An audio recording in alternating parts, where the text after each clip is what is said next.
ó Deus, porque o Senhor tem nos ensinado, que o Senhor tem nos dado vitória com a igreja orando. É o 9º dia que a tua igreja ora. Nós queremos engrandecê-lo aqui essa noite. Agradecemos a Ti aqui essa noite. Obrigado pela sede do Teu povo, Jesus.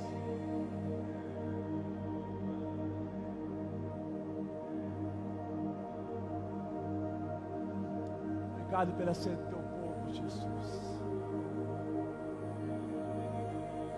Que o Senhor acolha cada oração feita aqui neste lugar.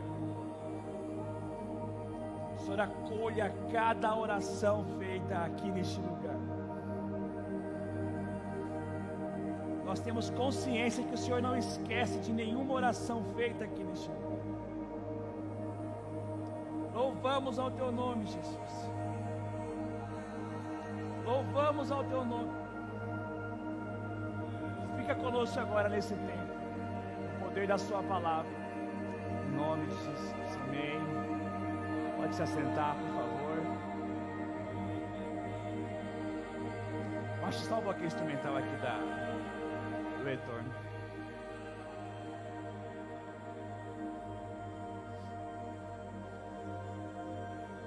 Coloca o slide aqui, filho. É impressionante quando nós entendermos, quando a igreja de Jesus entender que todas as lutas, as dificuldades que são travadas sobre a vida dela ou na sua família, quando a igreja entender que todas as ferramentas estão depositadas no joelho da igreja, quando cada mulher, cada homem entender que não adianta reclamar, não adianta se entristecer, não adianta perder sono, não adianta se vitimizar, não adianta culpar, não adianta. Mas se a igreja entender que a única ferramenta para você vencer todos os seus dilemas, todas as suas dificuldades, é a oração, tudo muda. Tudo muda, absolutamente. O que aconteceu aqui agora, nesses poucos minutos que você orou, existem coisas travadas para muitos de nós, que quando você começou a orar, e quando você começou a falar sobre essas coisas, muitas coisas travadas no reino espiritual se destravaram. Destravaram por conta da sua oração. Agora amanhã você continua fazendo a mesma coisa, depois de amanhã a mesma coisa. O resultado é nós vivermos debaixo de respostas de oração. Nós seguimos a um Deus que anseia responder filho.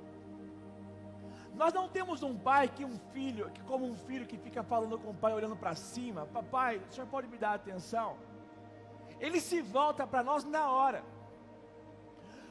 A partir do momento que você dobrou o teu joelho, aí agora, a Bíblia diz que os olhos se abriram para você. E quando fala ouvidos atentos, você já ouviu alguém com problema de audição? E que quando você vai falar, ele faz bem assim, ó, porque ele quer ouvir. A diferença é que Deus não tem problema de audição, mas ele fala assim, ó: meus ouvidos estarão atentos a cada palavra que sai da sua boca, cada sílaba, cada sentença, cada frase. Falou comigo? Pode falar. Eu estou aqui para te ouvir. Quando a primeira igreja batista, Palmeira do Oeste, entender esse princípio tão poderoso, você nunca mais vai deixar de orar. Se você quer ver um cristão que parou de reclamar, é porque ele entendeu que reclamar atrapalha a ação do Espírito Santo. O inimigo sabe que se nós dobrarmos nossos joelhos, nós vamos viver em realidades espirituais diferentes.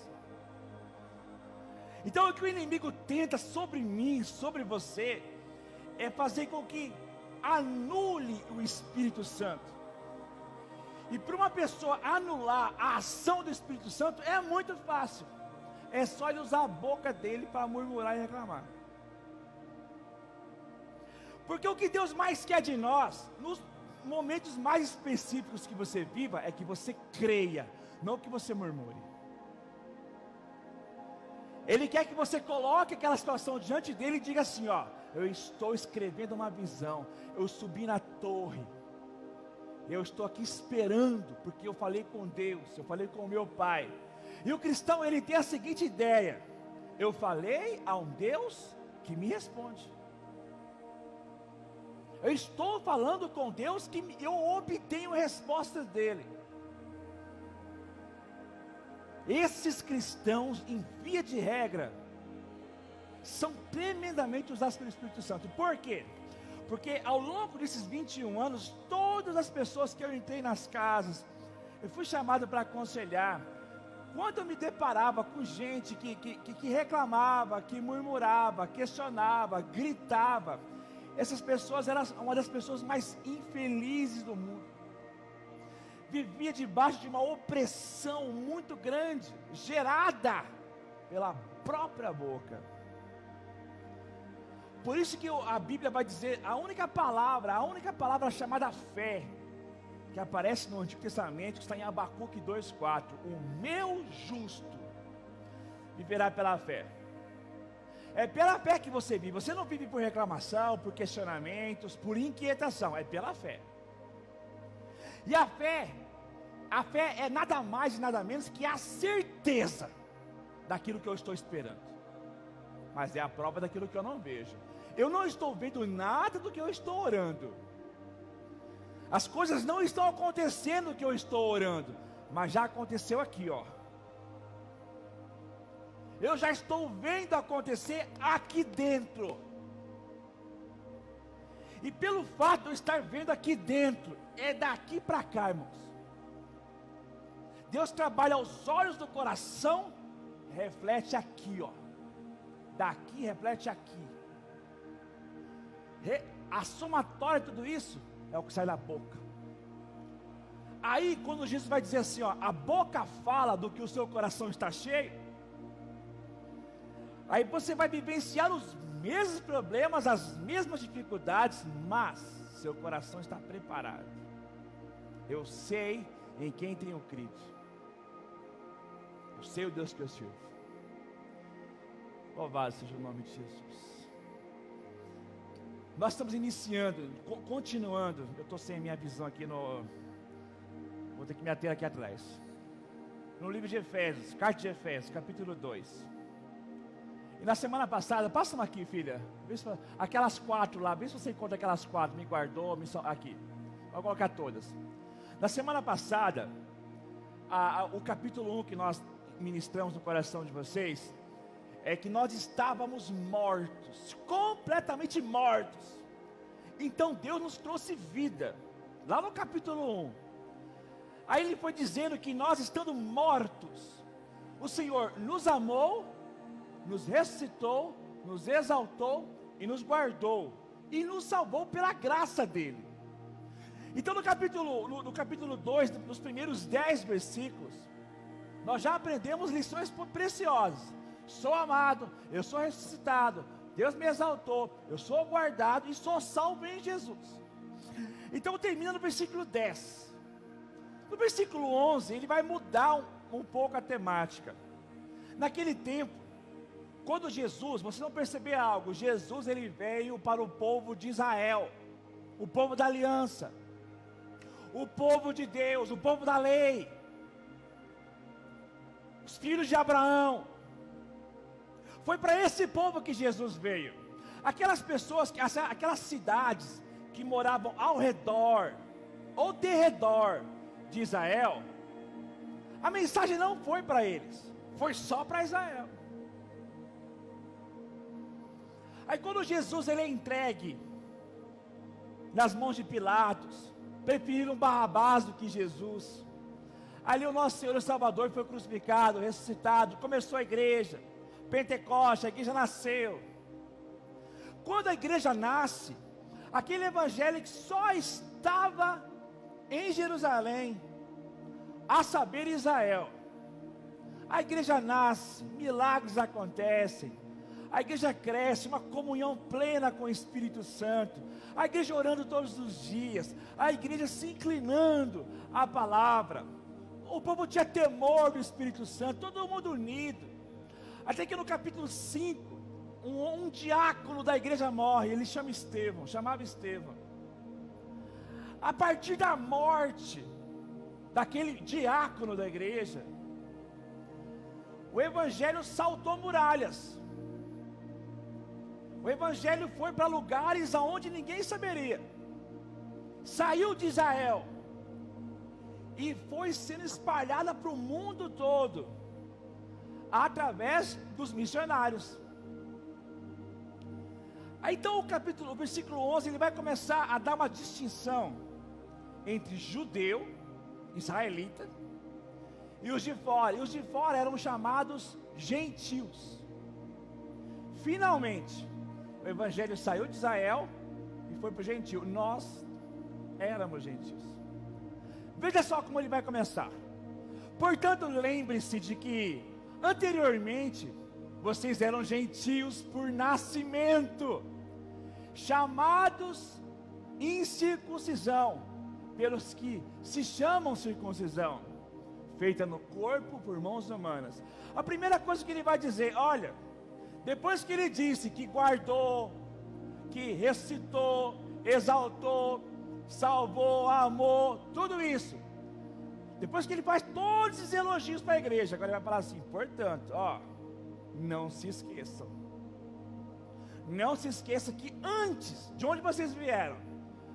Vocês vieram e vocês eram anteriormente gentios por nascimento. O que é gentio por nascimento? Vocês não nasceram em Israel. Vocês estão em Palmeira do Oeste, mas vocês nasceram em Marinópolis. Vocês são de Jales. Vocês não são de Palmeira do Oeste. Vocês não nasceram em Palmeiras, vocês nasceram em Jales. Era mais ou menos assim. Vocês não fazem parte do povo da aliança. É bem assim mesmo, para aqueles que eram de fora. Vocês eram gentios por nascimento e chamados de circuncisão. Número 1. Os irmãos sabem que para você entrar no corpo de Cristo, então você um dia foi batizado aqui nas águas, em nome do Pai, do Filho e do Espírito Santo. Esse memorial fez com que você adentrasse ao corpo de Cristo. Agora você se tornou membro do corpo de Cristo. O judeu não. Para que a pessoa fosse, ou todo judeu, os irmãos já estão cansados de ouvir isso daí. Pegava uma criança com 8 dias de idade, via ela no órgão dele, cortava aquele crepúsculo dele, e aquilo era um sinal de batismo. Batismo. Aí a criança era cortada pelo sacerdote, aquela pelinha fina, nasceu um israelita. Aí quando a pessoa morava fora de Israel, tinha que ser circuncidado, tinha que passar pelo processo, coisa chata, muito chato isso aí, mas era a lei.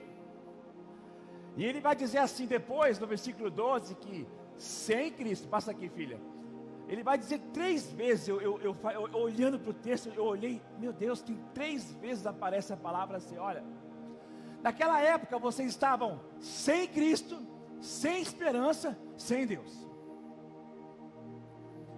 Então o apóstolo Paulo vai dizer assim, depois que vocês ressuscitaram, foram amados, exaltados, Deus guardou, Deus salvou vocês, nunca se esqueça, houve um dia que vocês não tinham Cristo, vocês não tinham esperança e muito menos Deus. Vocês não tinham nada disso. Naquela época vocês estavam sem Cristo, separados da comunidade. Vocês não eram de Israel. Lembre-se, a conversa aqui agora está sendo entre judeu e não judeu, ok? Separados da comunidade de Israel. Vocês eram estrangeiros contra as alianças. Sabe aquela aliança que foi feita para Abraão? De ti eu farei uma grande nação. Vocês não faziam parte disso não. Vocês eram do mundo. Do mundo. Mas a palavra começa muito dura nesse início de carta. Para aquele povo que não era do Senhor. E vai dizer que vocês não tinham esperança e não tinham Deus. Portanto, irmãos, ele acaba de dar essa sacudida naquele povo, dizendo quem eles eram. Aí ele vai dizer assim: mas agora, meus irmãos, mas agora, em Cristo Jesus, vocês que estavam longe, agora vocês foram aproximados mediante o sangue de Cristo. Que coisa linda, irmãos. O judeu, todo judeu, ele era egocêntrico. Não, foi para mim que Deus veio, foi para o meu povo que Deus veio. Meu povo, eu sou judeu de verdade. E quem não era judeu, se sentia mal. Sentia ali passa aí fora da gaiola, patinho feio. Nós também, irmãos, nós não somos judeus. Então Jesus, ele vai dizer: agora, em Cristo, vocês estavam longe, né? Eu fiquei longe 20 anos. Eu não sei com quantos anos você se converteu, com quantos anos você entregou, mas você estava longe. O que aconteceu? Aconteceu que vocês foram aproximados mediante o sangue de Cristo. Quando Jesus estava na cruz, ele estava dizendo assim: eu não morri por Israel somente, eu morri pelo mundo todo. Foi por isso que o Evangelho chegou até você. Foi por isso que um dia alguém orou por você, alguém falou do amor dele para você, e é por isso que o seu joelho se dobrou aqui. Então eu quero que você entenda que no meio de quase 7 bilhões de pessoas espalhados no planeta todo, você nunca conseguiu compreender o porquê que você faz parte da minoria. De 7 bilhões de pessoas, nem 10% da humanidade se entregou. E dentre os 10%, você está lá. Você consegue entender o privilégio que você tem? Esse privilégio não chegou para muitos da África, para muitos da Ásia, muitos da Europa, até da América, mas eu não sei porquê, eu nunca vou saber porquê. Chegou a você. Através do sangue, ele viu alguma coisa em você e falou: então é por você que eu vou aproximar você de mim. E se você olhar para trás, mais de 6 bilhões de pessoas não tiveram a sua compreensão, não tiveram uma igreja como você tem, um pastor, uma comunidade, irmãos para ter comunhão, não tiveram Bíblia para ler, não tiveram igreja aberta para você orar. Bilhões. E qual o problema disso? Caminhando, Cristo é feito paz e reconciliação. Ele vai dizer: pois Ele é a nossa paz, o qual de ambos fez um. Ambos o quê? Judeu e não judeu. O que Deus fez? Um só. O qual de ambos fez um, destruiu a barreira. Judeu era separado, judeu era de um lado, e o gentil, o ímpio, o mundano era de outro. Então a cruz de Jesus pegou o povo de Israel, pegou o povo que não é de Israel, e Deus fez assim: vocês são um. Eu vou destruir a barreira, o muro da inimizade. Meus irmãos, nós éramos considerados gentios, nós éramos considerados incircuncisos, não israelita, nós éramos considerados, nós não éramos filhos de Abraão, nós não, Brasil. Mas aprove a Deus que de Israel, o Evangelho foi lá para o norte da Europa pulou lá para os Estados Unidos, e dos Estados Unidos desceram aqui no Brasil. Alguns missionários lá dos Estados Unidos desceram lá em Santa Bárbara do Oeste. Santa Bárbara do Oeste desceu lá, foi lá para a Bahia. Não sei se a Bahia é para lá, mas da Bahia alguém desceu em Palmeira do Oeste. Eu não sei qual foi o primeiro crente em Palmeira do Oeste, mas o primeiro que desceu em Palmeira do Oeste destruiu em Jesus a barreira da inimizade. Então hoje Deus olha para nós, aliás, para o povo de Israel, e olha para nós e nos vê um só. Deus é especialista em derrubar barreiras. Deus destrói muros. E Deus não gosta de inimizade. Aí de repente, quando eu estou lendo algo assim, peraí, o capítulo 2 começa dizendo que eu estava morto, totalmente morto, e que ali eu fui amado, eu fui ressuscitado, eu fui exaltado, eu fui guardado, eu fui salvo. Mas ele me lembra, porque todo crente, para valorizar quem ele é, ele tem que saber de onde ele veio. Aí de repente é um cristão que fala assim, peraí, às vezes você está com a sua família, alguém que não é do Senhor ainda, às vezes você pode estar casado com um ímpio, às vezes você pode morar, relacionar, conviver com alguém que não faz parte da família espiritual. Aí o Senhor fala assim, eu quero destruir essa barreira, porque Ele vai dizer com muita clareza, Ele é a nossa paz. Então essa paz não está nas coisas, eu tenho dito isso nos últimos anos, a nossa paz não está, não se limita, não se resume num casal que está legal um com o outro, que os filhos respeitam os pais, que eu estou ganhando um bom salário, estou estabilizado financeiramente, eu não tenho dor no corpo. Não, essa não é a paz que Jesus ofereceu. Ele diz assim, eu sou sua paz. Se você me receber, você vai ter o pacote inteiro para você. Ele é a nossa paz, o qual de ambos fez um. Isso é poderoso, irmãos. E ele vai dizer que ele anulou a lei e criando um novo homem. Ele vai dizer assim, anulando em seu corpo, que é a igreja, o corpo, a lei dos mandamentos expressa em ordenança. Ele vai dizer assim, vocês lembram que lá em Israel era olho por olho, dente por dente?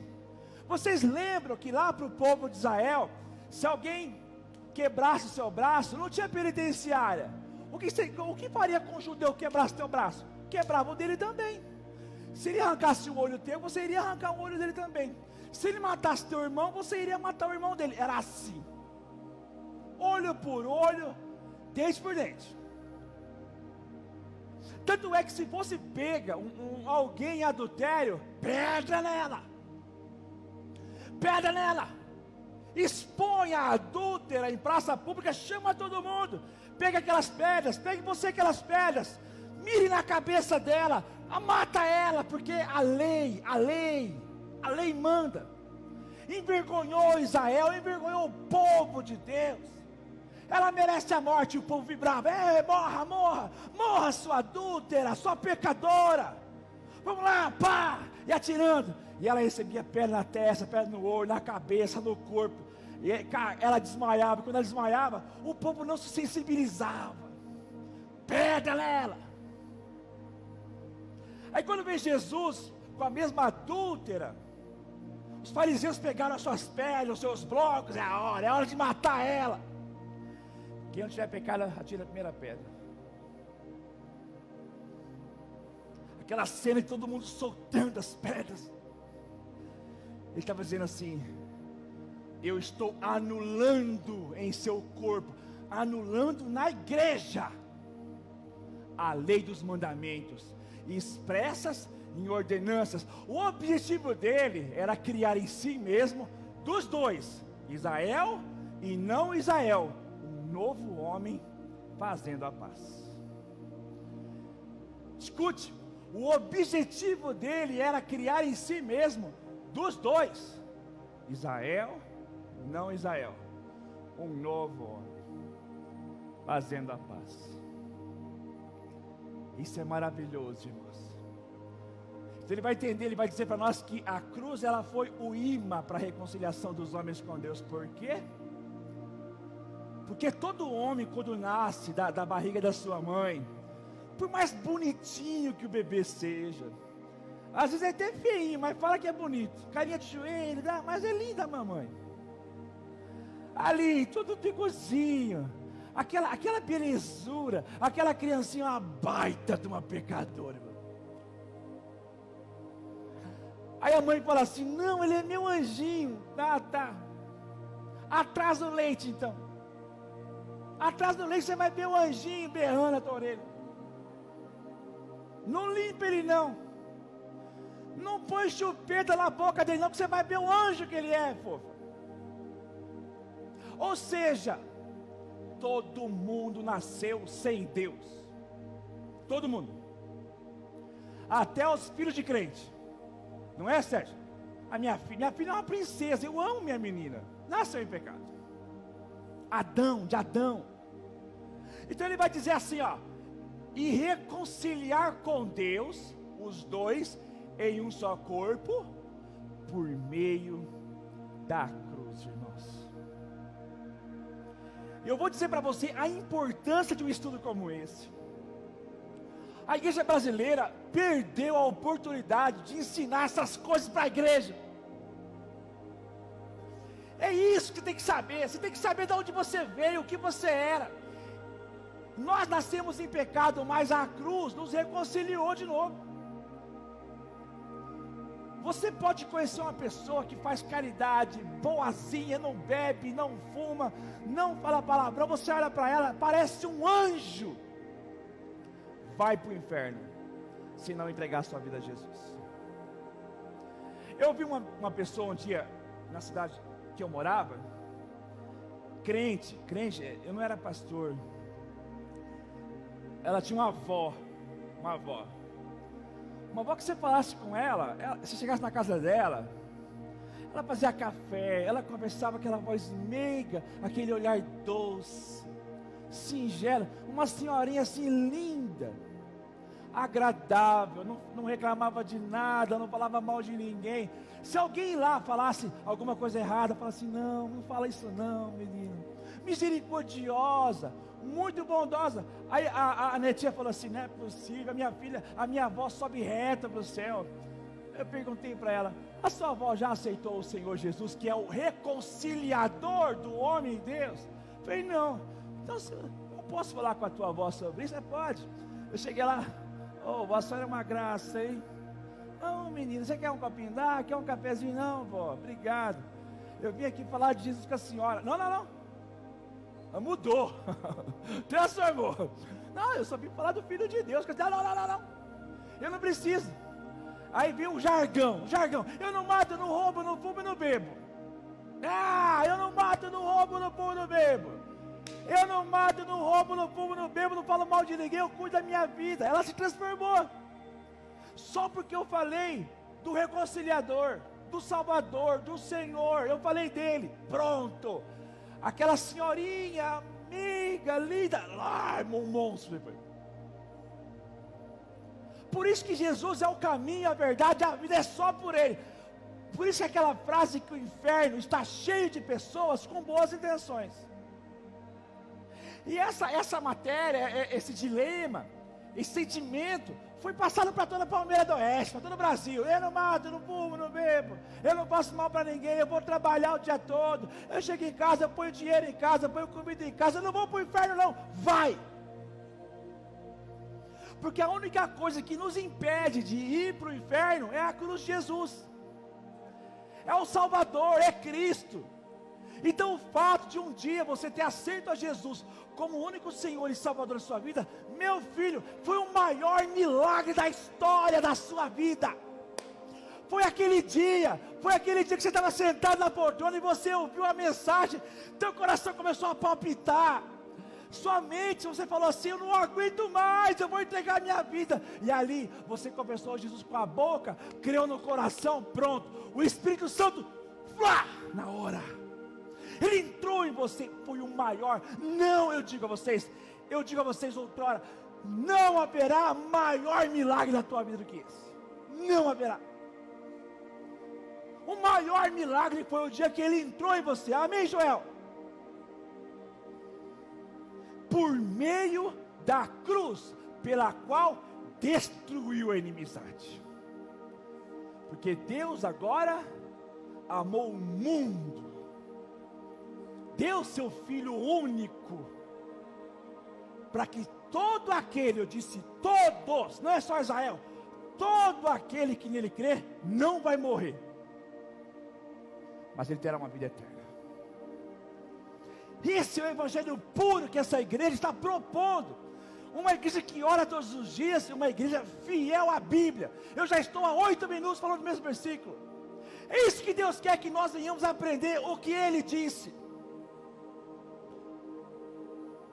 E com isso Ele vai anunciar a paz dos de longe e dos de perto, dizendo assim: Ele veio e anunciou paz a vocês que estavam longe,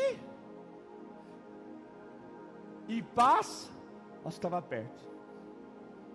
Então o Senhor disse assim: você que era de Israel, você que não é de Israel, você que é filho de crente, nasceu em família de crente, você também que não nasceu em família de crente, você que é católico, você é espírita, você é evangélico, você é testemunho de Jeová, portanto, em Jesus, largue suas religiões, para cá e para lá, até o próprio evangélico, larga tudo. Ele falou assim, ó, eu centralizo, eu sou, venham para mim. Por isso ele falou assim: Ele veio e anunciou a paz a vocês. Quem estava longe, a paz. O que estava perto, a paz. Ele não estava juntando religiões. O Senhor nunca juntou religiões. Aliás, Jesus não montou uma religião, não organizou uma religião. Antes de nós sermos batistas, numa igreja denominacionalmente chamada batista, nós somos cristãos, nós somos de Cristo. O nosso evangelho é Cristo no centro. Então ele falou assim, ó, eu vim para anunciar a paz a vocês. Eu vim para anunciar a paz a vocês, e agora, irmãos, em Cristo, vocês têm acesso a mim. Pois por meio dele, tanto nós como vocês temos acesso ao Pai por um só Espírito. É nessa hora que entra o diabo, distorce tudo. Assim era a igreja, quando fala assim, ó, pois por meio dele, tanto nós como vocês temos acesso. Ele estava dizendo assim, ó, vocês não precisam mais ficar correndo atrás dos apóstolos, dos 12 apóstolos. Vocês não precisam mais correr nos pastores de Éfeso. Vocês não precisam mais correr atrás de missionários, daquelas mulheres de Deus, dos homens de Deus, do líder fulano de tal. Vocês têm acesso imediato a mim. Quando vocês dobraram o joelho de vocês aí, e vocês começaram a orar, o que aconteceu com vocês? Acesso. Todo mundo, cada um de vocês teve acesso ao Pai, e não foi mediante pastor, não era porque eu estava orando no centro do corredor que Deus veio aqui, não, é porque Ele ama você, e que por um só Espírito teve acesso. Então o diabo ele vem nas igrejas, colocando um povo com uma autoestima dela baixa, impetrou sobre a mente de parte da igreja, que para eles ter acesso ao Pai, tem que passar por um pastor, por um irmão cheio de Espírito Santo, que ora. Não, para quantas pessoas chegaram em mim, dizendo, pastor, pelo amor de Deus, ora por mim, mas é claro que eu oro, mas deixa eu perguntar, você está orando? Eu não tenho força. Você tem acesso. Não é uma questão de força, não é uma questão de desânimo, é uma questão de acesso. Você tem porta aberta, você pode chegar mal, chateado, magoado, desanimado, você não está andando, rasteja, você tem acesso a Ele. Eu, pecador, a minha vida do jeito que eu sou, não é por você, é por Jesus, é pelo Senhor. O acesso é por meio de Jesus, não é por meio de nós. Então você pode passar semanas até sem ler Bíblia e sem orar, cometendo todos os pecados, Ele vai te ouvir. Você pode ir para Ele e dizer, por favor, Senhor, me perdoa, eu estou tendo uma vida dissoluta, eu não estou me comportando como deveria. Você não precisa chamar pastor para te ajudar nessa hora. Você pode chamar, mas você não precisa. Por quê? Porque mesmo você lameado pelo pecado, se você for no teu quarto, buscar teu pai que está em secreto, ele te vê em secreto. Ele vai perdoar seus pecados. Então o inimigo, ele coloca sobre a vida do cristão, depois de uma mutinação de pecados que ele comete: eu sou muito sujo, eu sou muito imundo, eu não sou digno de ir na igreja, eu não sou digno de levantar minhas mãos. Olha o que eu fiz durante a semana, olha o que eu pensei, olha o que eu vi, olha o que eu falei, olha o que eu senti. Quem sou eu para falar com Deus? Você é filho! Você é filho, pode falar.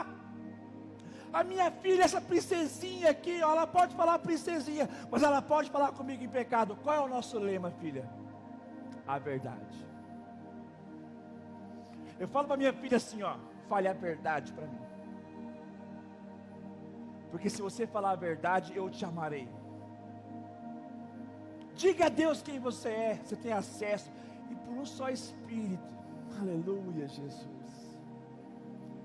Porque em Cristo, irmãos, as diferenças são desfeitas. Portanto, vocês já não são estrangeiros nem forasteiros. Que lindo, Sérgio.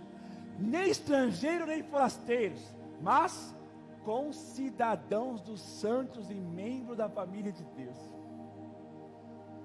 Naquele tempo o judeu falava assim: você não é batizado, você não é circuncidado, você não é filho de Abraão, você não tem nada a ver com Moisés. Aí vem Jesus, através do apóstolo Paulo, e fala: portanto, vocês não são mais gentios, vocês não são mais mundanos, vocês não são forasteiros, estrangeiros, não. Vocês são concidadãos. Você sabe o que é concidadão? Concidadão é o indivíduo que faz parte daquela cidadania. Você não nasceu em Palmeira do Oeste, você nasceu em Jales, mas você é daqui. Se considere palmeiriano.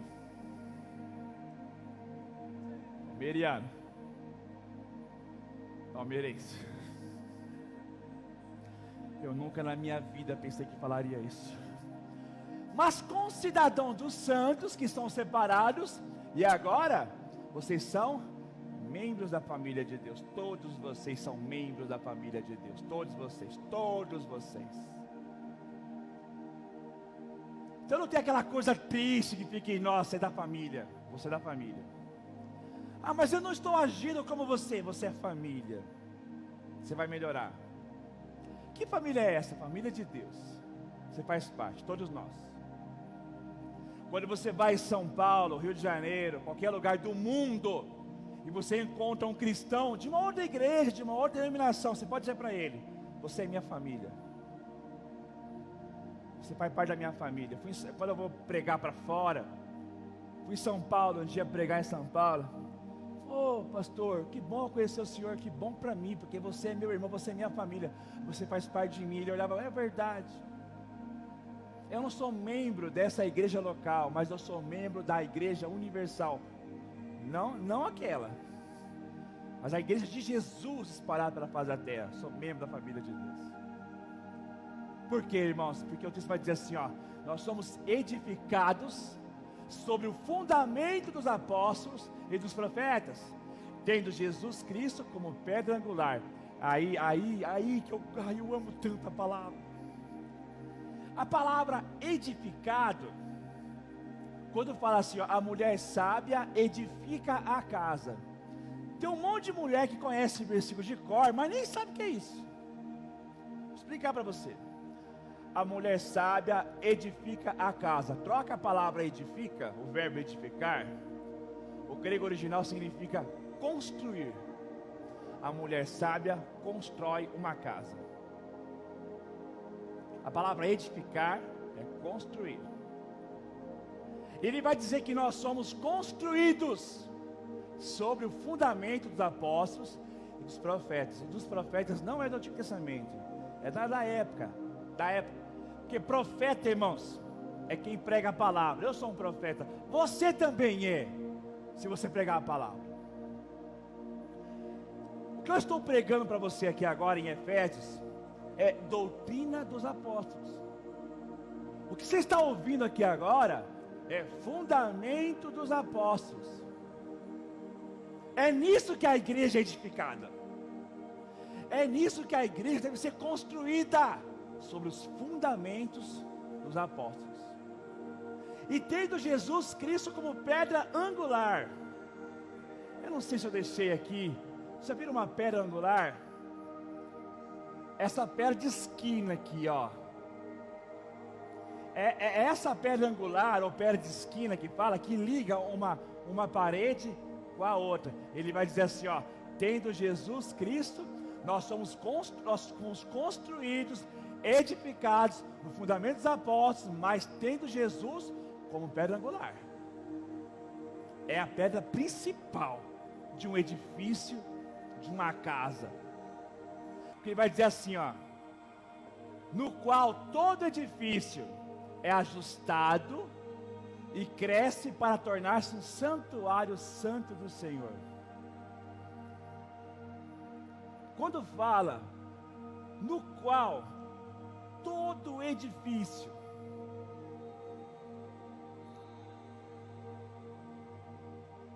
ele tem um aspecto individual. Cada crente é considerado um edifício, é considerado um santuário. Nós não somos templo do Espírito Santo? Templo do Espírito Santo. Nós somos o edifício de Deus. Mas se você olhar assim, na questão individual, edifício de Deus, mas na geral, nesse edifício nós somos pedras. Pedras vivas, o apóstolo Pedro vai dizer. Cada um de nós, cada um de vocês aqui, é uma pedra no edifício de Deus, no qual todo edifício é ajustado. Sabe o que está acontecendo aqui agora? Deus está nos ajustando, entendendo a palavra. E quando Deus ajustar você, sabe o que vai acontecer com você? Você cresce para se tornar um santuário. É assim que começa, lá no alicerce. Deus vai trabalhando com você desde o início, te faz o edifício ajustado, e depois do edifício ajustado, você cresce para tornar um santuário. Não é mais um edifício, não é mais um prédio, é um santuário, templo do Espírito Santo. Então aí você se tornou a casa de Deus, a morada do Altíssimo. Deus mora em você. É nesse edifício, cujo qual ele é a pedra principal lá embaixo, a pedra angular, que nós não somos pedra angular, mas nós somos pedras vivas. O edifício é vivo, a igreja é viva, é viva. Então a igreja não é mais essa parede que é um templo, aqui é um templo, mas nós somos uma igreja viva, orgânica. Você é edificado para se tornar morada de Deus. Terminando, nele vocês também estão sendo juntamente edificados para se tornarem morada de Deus por seu Espírito. Nele vocês também estão sendo juntamente edificados. Em Jesus, essa igreja está sendo edificada com um propósito, para se tornarem morada de Deus por seu Espírito. Quando um cristão compreende isso, aceite o Senhor Jesus como único Senhor e Salvador. Então ele já edificou, você já é morada, você é templo, você é casa, ele mora em você. Portanto, o que leva um cristão, que depois de tudo isso que ele aprendeu, de tanto amor dado a nós, por que um cristão desanima? Porque um cristão desfoca? Porque no meio de toda essa palavra, nós temos um opositor. Nós temos um inimigo chamado Satanás. Esse inimigo, ele veio com um propósito: fazer com que a mensagem bíblica, olha irmãos, eu não vou me colocar melhor do que ninguém. Quem sou eu? Mas é desse jeito que Deus quer, bíblico. Eu luto para ser um pastor bíblico, Quando nós crescemos dessa palavra aqui, nós estamos orando como igreja todos os dias. Você entenderá que você terá acesso a Deus irrestrito. Você terá a paz que Ele anunciou. E você nunca mais vai esquecer. Nós éramos estrangeiros, forasteiros, mas agora eu aprendi. Eu fui reconciliado pelo sangue de Jesus, eu fui reconciliado pela cruz de Jesus. Agora nós somos concidadãos dos céus. Eu não sou do céu, passei a ser, por causa de Jesus. Então, irmãos, quem entende isso, vive diferente. Eu posso afirmar algo para vocês aqui, eu vou terminar a minha parte. Nós estamos com 9 dias de oração na igreja. Pelo meu coração, pela minha mente, todo mundo tinha que estar aqui todo dia. Se houvesse entendimento, todo mundo tinha que estar aqui todo dia. Mas nós separamos um dia para cada bairro.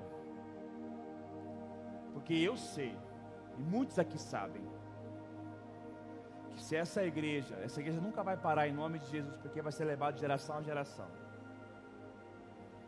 O único sinal de esperança para uma igreja brasileira, principalmente, o único fio de esperança num tempo tão difícil, talvez o momento mais difícil da história de todas as gerações depois dos apóstolos. Aliás, depois da perseguição da igreja. É esse aqui, dessa geração aqui. Se a igreja se voltar para orar, é a única corda que nós temos que pegar, irmãos. É como se nós estivéssemos afogando como igreja. Aí apareceu uma corda, é nela que eu vou. Quando uma igreja começa a orar, começa a buscar o Espírito Santo, sempre haverá levantes do mal. São guerras espirituais. Eu passo por inúmeras guerras espirituais, com o objetivo que isso aqui acabe. Você vai perceber que às vezes você está orando na sua poltrona, dá vontade de parar, dá vontade de sentar, dá um monte de vontade, que ele se opõe a essa obra. Mas eu não sei se você está percebendo, um dos maiores sinais que Deus deu a essa igreja local foi o despertamento do povo a orar. Deus me deu 7 pessoas para assumir esse ministério. Eu vou dizer para você que nos últimos anos dessa igreja, não houve um maior milagre do que esses 7 líderes ter abraçado esse ministério, juntamente com toda a igreja também. Nós não estamos vendo nada agora, porque agora é tempo de arar a terra. A igreja está arando a terra. Nós estamos jogando semente na terra. Daqui a pouco vem a colheita. E nós todos vamos lembrar como tudo isso começou. Quando essa igreja estiver ajustada, como um edifício, crescendo, alguém vai perguntar para você assim: o que aconteceu com a tua igreja? Você vai saber a resposta certinha. A minha igreja deixou de abandonar o ministério da oração. Minha igreja, inclusive eu, oro todos os dias. Esse é o segredo, esse é o resultado. Ter intimidade com o Espírito Santo. E é isso que eu desafio você. Agora você vai perceber algo. Você vai sair por aquela porta, é meio diferente, sabe? Se passando por aquela porta, já encontra aquela rua, parece que a gente volta ao normal. Entra no carro, vai a pé, bicicleta, moto, aí vai para sua casa. Filhinhos, a guerra começou. Só que para todos vocês que estiverem em guerra, o Senhor já prometeu que você ia vencer. A vitória, ela é sua, pelo nome de Jesus. Amém, igreja? Vamos aplaudir Jesus por isso. Vamos ficar de pé.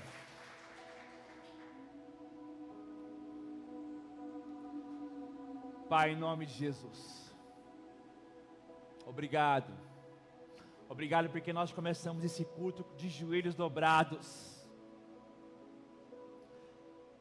as línguas confessaram, nós oramos, nós clamamos e depois nós fomos tão alimentados pela Tua palavra.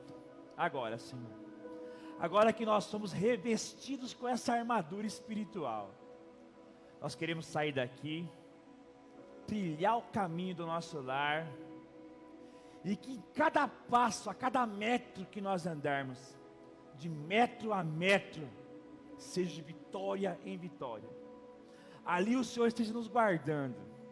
E que se porventura, Senhor, no meio dessa caminhada, tropeçarmos, errarmos, ou nos esquecermos daquilo que o Senhor tem dito a nós voltaremos, nos arrependeremos, e voltaremos a praticar aquela prática das primeiras obras. Leva teu povo em paz, reconciliado, sarado, como concidadãos, cidadãos dos céus, fazendo parte da família do Senhor. Leve-os fortalecidos, na esperança de que cada oração que foi feita, um dia, pouco tempo ou não, haverá respostas para essa igreja e para a família deles. Em nome de Jesus, amém. Graça e paz. Vamos aplaudir o Senhor mais uma vez. Deus te abençoe, em nome de Jesus. Deus abençoe você que está online conosco. Obrigado por estar conosco.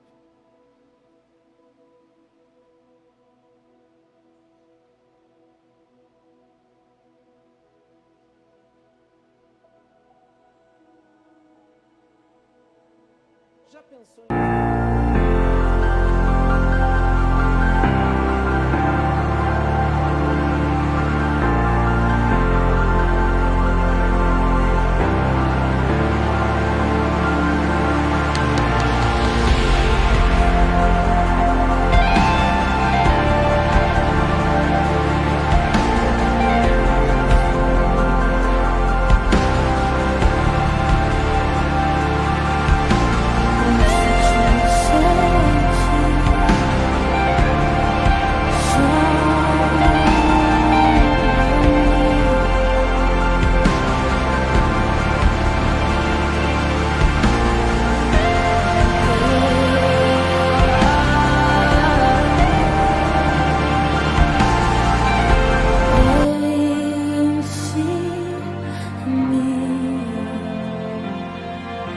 Com